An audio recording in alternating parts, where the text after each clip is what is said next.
Zia Yusuf. Good evening to you. We've already heard from the Conservatives and, of course, Labour today ahead of their announcement tomorrow. What do you think about what's coming?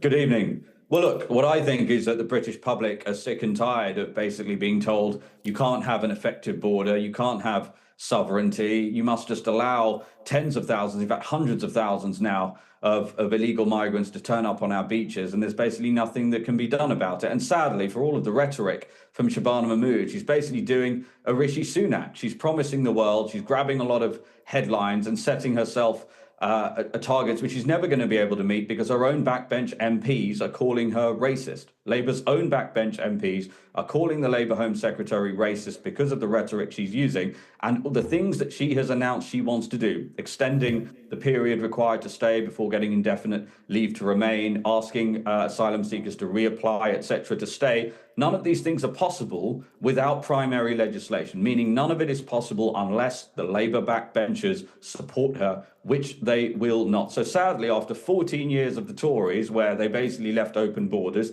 Labour, their record is even worse. Remember, they came into power saying they were going to smash the gangs. We haven't heard those words in a long time. Their borders bill, which they brought into Parliament in January to, quote, smash the gangs, still has not passed. If there's one thing that's clear from Shabana Mahmood's rhetoric in the last couple of days, it is clear that their plan to, quote, smash the gangs has failed. It's also clear that the number of people coming here illegally via boat is up 40% under Labour than it was even under the Tories, which was already a disaster. The only way to stop this madness, the only way to actually have a border is to leave the ECHR, derogate from every international treaty that stops deportations from happening, and then not just stop the boats, but deport everyone who is in this country illegally, of which there are many. And to do that, we need a reformed government and Nigel Farage as our Prime Minister. OK, you've gone a bit early with the election campaigning there. There's a few years to go yet, and you still currently have 5 MPs. Nevertheless, we've just heard from Denmark and the situation there, which Labour seems to be inspired by, a system that, to your mind, looks like it might work. I'll ask you whether you think it is or not. And they're still in the European Convention on Human Rights. So why is that necessary?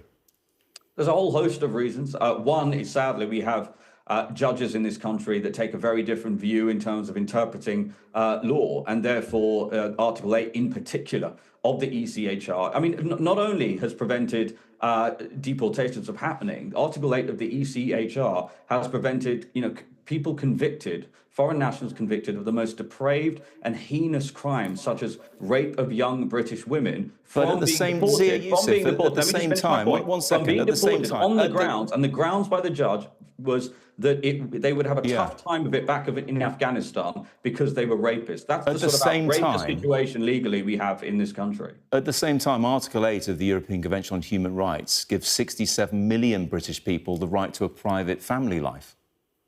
Those rights are preserved. I mean, if you want to get into constitutional law in this country. No, I don't. But the point is, the ECHR broadly provides protections for everybody. A court in Strasbourg granted them. A court in Strasbourg does not grant British people their rights. That is a nonsense. Parliament in the UK is sovereign. And yes, of course, human rights are important. But the reality is the rights of foreign nationals, in particular those coming here breaking our laws, are time and again trumping the rights of British citizens, people watching this programme who pay their taxes. We're paying £8 billion of taxpayer money for universal credit for foreign nationals every year. We're paying £4 billion and have done for many years now to accommodate illegal migrants. It's totally unacceptable, and I'm afraid people are sick of it.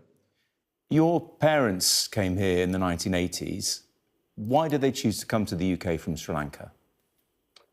Well, you should probably speak to my parents about that, but I actually don't think it's particularly relevant. My parents did not come here on a boat across the channel illegally. No, I didn't say legally, and they've contributed to this country. And I put it to you. You know what? I actually put it to you. You would not be asking this question.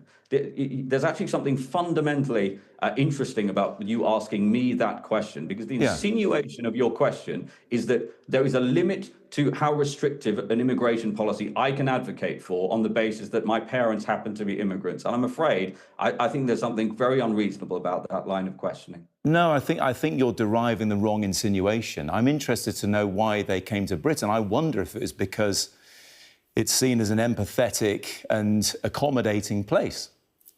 Well, my father qualified as a medical doctor and came here. He traveled all around the country. Between them, my parents have given 50 years of service to the NHS. My Yeah. parents did not come here because they were expecting free taxpayer accommodation, free meals, taxi services around the country, and basically to be able to live a life of leisure, including taxpayer-funded days out at the taxpayer's But, expense. Those are but reasons they did not come here. And again, the reality is, in the early 1980s, in fact, for decades, this country did indeed have one of the most successful immigration programs in the world. I would argue my parents are a shining example of that. I'm really proud of them. But what we've seen now is a population explosion. We've yeah. seen untrammeled illegal immigration. And if you can't tell the difference between people like my parents coming here in the early 1980s, when net immigration was between 30 and 50,000 a year, Yeah. and legal migration at around 1 million a year, which is what it was 18 months ago, for example, and hundreds of thousands of people coming here illegally